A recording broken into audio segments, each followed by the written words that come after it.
అందరికీ నమస్కారం. కళ్ళు చూసే దృశ్యాన్ని, చెవులు వినే మాటని, ముక్కు గ్రహించే వాసనని, చర్మం పొందే స్పర్శను, నాలుక పొందే రుచిని మనసు విశ్లేషిస్తుంది. ఒక భావం పురుడు పోసుకుంటుంది. అది ఎలాంటిది అన్నది మనిషి మనసుకు బుద్ధి ఇచ్చే తర్ఫీదు మీద ఆధారపడి ఉంటుంది. అవునా? బుద్ధి సవ్యంగా ఉంటే మనిషి సవ్యంగా ఉన్నట్లే.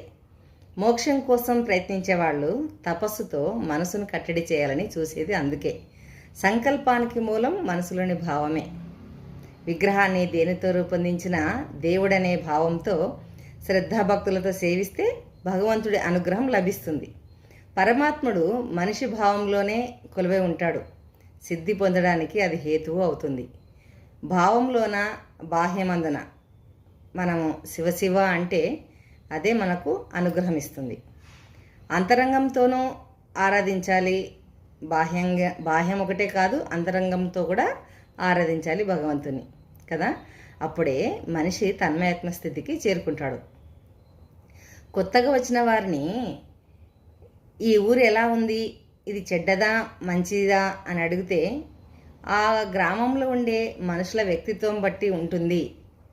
ఊళ్ళో వాళ్ళు మంచి వాళ్ళైతే మంచిదవుతుంది, చెడ్డవాళ్ళైతే చెడ్డదవుతుందని సమాధానం వస్తుంది కదా. ఇది మనందరికీ తెలిసిన విషయమే. మనిషిని బట్టే సమాజం, సమాజం బట్టే మనుషుల యొక్క సమూహం. అవునా? ఒకసారి శ్రీకృష్ణుడు దుర్యోధనుడితో, రాజ్యంలో మంచి వాళ్ళు ఎవరైనా ఉంటే తీసుకురా, నీకు వరమిస్తాను అని అంటాడు. దుర్యోధనుడు రోజంతా వెతికి ఒక్కరు కూడా కనిపించకపోవడంతో నిరాశతో తిరిగి వచ్చి, ఒక్కరు కూడా మంచివాళ్ళు కనిపించలేదంటూ పెద విరుస్తాడు. కృష్ణుడు ధర్మరాజును పిలిచి, రాజ్యంలో చెడ్డవాళ్ళు ఎవరైనా ఉంటే తీసుకురా, నీకు వరమిస్తాను అన్నాడు. ధర్మరాజు రోజంతా వెతికి రాజ్యంలో ఒక్క చెడ్డవాడు కూడా లేడని సంతృప్తితో తిరిగి వచ్చి సమాధానమిస్తాడు. అంటే దుర్యోధన ధర్మరాజుల మనోభావాల మధ్య ఉన్న వ్యత్యాసం అది. అంతే కదా. అంటే యద్భావం తద్భవతి అన్నట్టు. మనిషి మంచివాడైతే లోకం మంచిదవుతుందని చెడ్డవారికి అందరూ చెడ్డగానే కనిపిస్తారు. ఇది అక్షర సత్యం. అవునా? మనుషులు మోసపోవడానికి, మంచి ఫలితాలు పొందడానికి ఎదుటి వ్యక్తి గురించి మనసు వేసే అంచనాలే కారణం.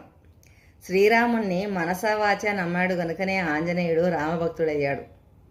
విభీషణుడు చూడగలిగిన రామయ్యలోని ధర్మమూర్తిని లంకేశ్వరుడు తర్వాత ఇతర సోదరులు వాళ్ళ యొక్క బుద్ధిమాంద్యంతో చూడలేకపోయారు. అందుకే నేలకూలారు. ఒక్కోసారి మన తప్పులు, అంచనాలను పెద్దల మాటలు సరిచేస్తాయి. గురువులు మనిషి బుద్ధిని సరైన మార్గంలో పెట్టే దిశానిర్దేశం చేస్తారు.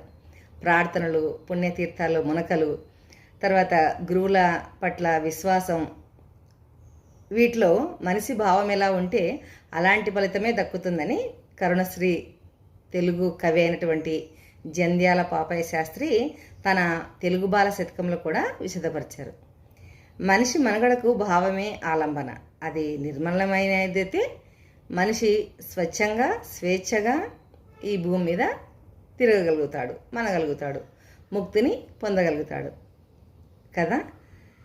బుద్ధి తర్వాత భావన ఎలా ఉంటే అలా, యద్భావం తద్భవతి కదా. ఇప్పుడు మనం బుద్ధి గురించి, భావన గురించి మనం తెలుసుకున్నాం కదా. ఇది నచ్చితే లైక్ చేయండి. మీరు లైక్ చేయడం వల్ల ఈ సపోర్ట్ ఇచ్చినట్లుంటుంది. మరిన్ని మంచి మంచి విషయాలు తెలుసుకుందాం మరి. సరేనా?